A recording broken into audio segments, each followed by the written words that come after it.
Often people conflate the idea of social class with just income, but there's a lot more to it, and the paper that I wrote talks about that. Really, there's 4 aspects of class identity. There's your background. This is going to be, what was your social class growing up? Sometimes you might grow up poor, but you might have had significant class access, and then now you might have very high class access. So I grew up poor, but then I went to MIT, and that gave me high class access. Class consciousness is really how aware are you to differences across social class, especially cultural differences. And then class identification. Who do you identify with? There are poor people who view themselves as rich. There are rich people who view themselves as poor. To a certain extent, I think that there's directions on that. I would say that the areas of growth that is presented in the paper, one is in your class background. You just need to understand your unique background and purpose. Your class access, we're trying to help get people upwardly mobile. And we want to get you degrees so that you have access to, more resources. Class identification, the idea is that we still want to be able to identify with the poor. We want to identify, with the broken. That doesn't mean that we're going to take on all the culture of poverty, but what it means is that there are people. They're not another group that's over there. And then class consciousness, we're trying to become more class conscious. So let me use an example of what I mean by that. Many of you have seen this chart called Maslow's hierarchy of needs.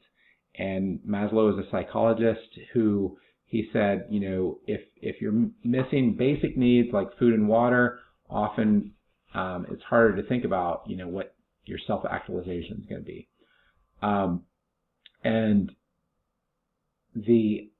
one of the main points out of this is that often I would say middle class organizations and ministries and churches will focus on their needs, and they'll define them as being the spiritual needs, whereas the physical needs down at the bottom of the base are non-spiritual. But the reality is, that's considered by many to be heretical. God covers everything. He doesn't just cover the spiritual stuff on Sunday. He covers everything. So it's important to try to have programs and services in your church and organization that meet all the needs of folks. So, housing ministry, food ministry, that's important to meet the physiological needs. Educational ministry, that's what City Vision is trying to do, is to help people, get jobs. Belongingness and love, small groups, youth groups, self-esteem, leadership development, personal identity development, and then finding your clients around self-actualization. So part of why that's so significant also is whenever you're working in ministry, you'll just have preferences.